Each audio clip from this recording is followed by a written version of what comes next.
2, 1, action.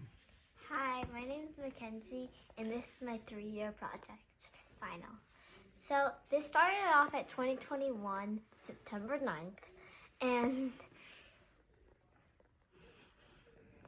I started off with a very simple question. What's the definition of an island? My dad came up to me and told me that he's been to this island called the Galapagos Island, and it has so many different unique species of animals, and I really wanted to go see it. So I started a project on it. What was the project? It was to study and learn about what the definition of an island is based off the Galapagos Island. Okay. And then once I answered that question, I moved on to a project about the Galapagos Island and how it became itself. And I learned about how it was made from a volcano and the animals that live there, yeah. What was special about the animals that lived there? Do you remember? So there are these giant tortoises there. When I first heard about that, I wondered if I could ride on them. Can you? No. Oh. It's illegal. Oh. But Charles Darwin did. Wait, who? Charles Darwin. And Charles Darwin was someone who basically made the Galapagos Islands because he's the one who discovered it, basically. Yeah. He found it, right? It was already there. Because were there people living there already or no? No. Oh. So, I don't think. So, he founded it. It was part of his beagle. That he was, okay. So, Charles Darwin was on this big boat with so many different people, right? And they were all traveling to go stop at different islands. They stopped at the Galapagos Islands, and it seemed that Charles was the only one that ended up surviving. What? Well, with a couple others, like 2 other people. Okay. Because they all died of starvation, hunger, and water. I did not know that. Charles Darwin was able to save himself and a couple other friends by using the resources around him. They used cactus water for the water, and they had to kill some of the tortoises to eat. They used the tortoises' shells as bowls or plates. What? Very huge bowls or plates. Family style. But yeah. So Charles Darwin, he's a very well-known man. Mm-hmm. Sometimes people talk about finches yes. So Charles Darwin's finches. Charles Darwin is mainly known for the finches because because Galapagos had different islands, the animals were a little bit different as well. So Charles Darwin realized that when he went to the different islands there, because they were really small. When he traveled to one of them, he saw a finch that had a very round beak. Okay. The next one had a very small and thin beak. The second one had a medium beak, and the third one kind of had a curved beak. This was because of the different environment it was living on. One of them fed on meat. One of them fed on meat. Mm-hmm. One of them fed on leaves and sticks. One of them fed on berries. Mm-hmm. And I forget the last one. But they all, because they were from different places, they were different environments, and they had to eat different things. So they were different. Yeah. So that's what Charles Darwin was known for. Yeah. Some people call it the theory of, do you know? No. Evolution. Oh, yeah, I knew that. Yeah, so he wrote okay, keep telling me. What else? And then what happened? So you learned about Charles Darwin. Sounds like you learned a lot. Yeah, so can I talk about the whatever you want. The book?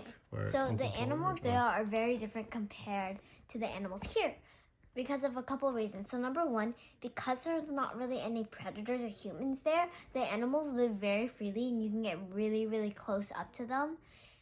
Another thing is that they are also very different from what you would see in the real world. So if you were to see a penguin online, they're usually big. They're like king penguins. When you go to the Galapagos Islands, they're small penguins that are this big, and they're... There's also the one in this picture? Who took this picture? Me. Oh. What? Yeah, I did. Yeah, I took this little picture of this little penguin. Wait, so you went to the Galapagos? Oh, yeah, I'm getting there. Oh, anyways, so when I went to after I finished my project, my grandma was like, hey, so I heard that you really like this. And for your birthday, I promise you when you turn 10, you can go somewhere. I was thinking of taking to the Galapagos. Do you want that? And I'm like, oh yeah, let's go. Because I was studying all about it and I didn't know what it was like. So I went there with my cousin and we got to go for like 2 weeks or a week. And we got to see so many different animals, such as like this penguin, some iguanas, a lot of iguanas. Oh, wow. We don't need a photo of the boat. And blue-footed boobies. Honestly, blue-footed boobies are, I feel like, a very, very important part of the Galapagos. The two main things of the Galapagos would probably be the hammerhead sharks and the tortoises, but in my opinion, I think it's the blue-footed boobies and the Galapagos tortoises. How come? Because I feel like nowhere else in the world do you see birds with blue feet or red feet, and I feel like that's really, really special. Yeah. Like you can see hammerhead sharks in Alaska. What? I did not know that. Hey, why are they? Guessed. Well, I don't know. You can look it up later. Do you know? Do you know boobies are also? There's a term that we use now. That is related to those birds. Have you heard the term booby trap? Yes, it's because boobies are very dumb. They are very, very dumb.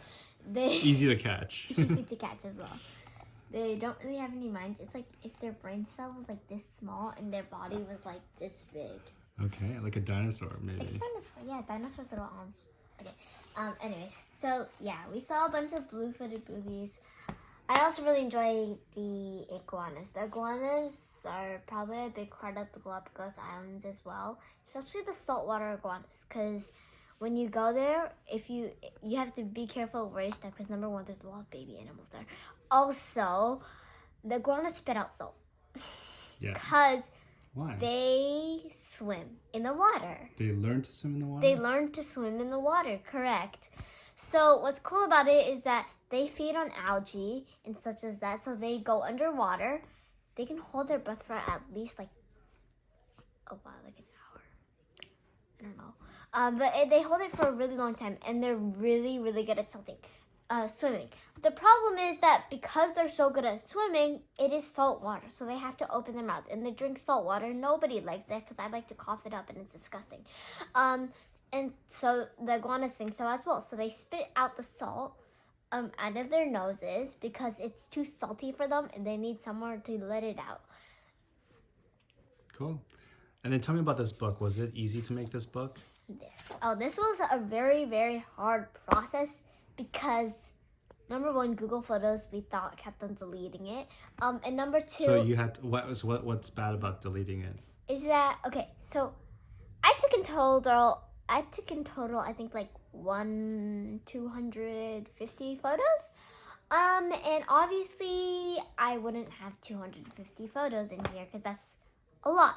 So I had to simplify it down to very small numbers. And it took me like 3 hours each time, which is a really long time. And the fact that you have to do it every single weekend because it keeps on getting deleted is really, really annoying. So you had to start over. Yeah. Did you want to give up at any time? What gave you how did you persevere? By just doing it again. But you finished it. You did it. Yeah. Here it is in your hand. 9 hours of redo work, huh? Okay. So when you, so of course you learned a lot about the Galapagos. You learned a lot about Darwin and the animals there. But what did you learn about yourself? That I like the Galapagos Islands. Anything else that you learned about? Any new skills you picked up about, not necessarily facts, but skills about this process as you went through this 3-year process? Make sure you don't order a really, really big starter because then you won't have food for your main meal. Okay. You learn about that's a like a social behavior, right? Like don't eat too much starters. I don't know. I felt like you learned a little bit about perseverance, maybe. Was it scary in the Galapagos? Were there like swimming and stuff? Were you worried about that? Okay, so So there are sharks there, and I saw 2 sharks on the same snorkeling day. So I was like swimming, boop, boop, boop, boop, boop, and then I saw something moving, and like duh, and then it's like a baby shark there, and then it was not really baby, but it's like a black tip shark, and I'm like, ah! So I'm just standing there like this, not knowing what to do, and then it like moves on, and I'm like. Slowly moving, and then I swim and I go to this. So did you learn anything about like you and fear? Maybe. Yeah, I'm really scared of sharks because I'm afraid they'll eat me. Okay. Even though they're vegetarian. Cool. Anything else? So any other like takeaways that you learned about yourself? Okay, let's try another question. What was one of your growth edges in this project? Growth edges? Yeah. Like places I felt like I grew. Yeah, and it could be around like how you did work, how you had curiosity, your typing skills. It could be anything. I think like more learning how to take care of myself, because at some points like I had to do like I remember there was once this drill and my mom was taking a shower that time, so I had to like figure out what to do. And it was a little bit scary because I didn't know what to do exactly. Yeah. And they were also speaking Spanish. Okay. Which there was a video, but like our TV was broken there. So. Okay. Yeah, but I managed it and it was okay. Yeah, so that's great. Like you learned a little bit of independence on that trip. Yeah. Do you think it was worth it to ask that initial question? Because it's so different than your final look at this. I think... It's a journey, huh? It was... Yeah, it definitely is a journey, because I never would have thought I would be going to the Galapagos Islands and seeing penguins this up close up. Yeah, and you never would have thought that you had to build this photo book like 4 times. All right. Bye.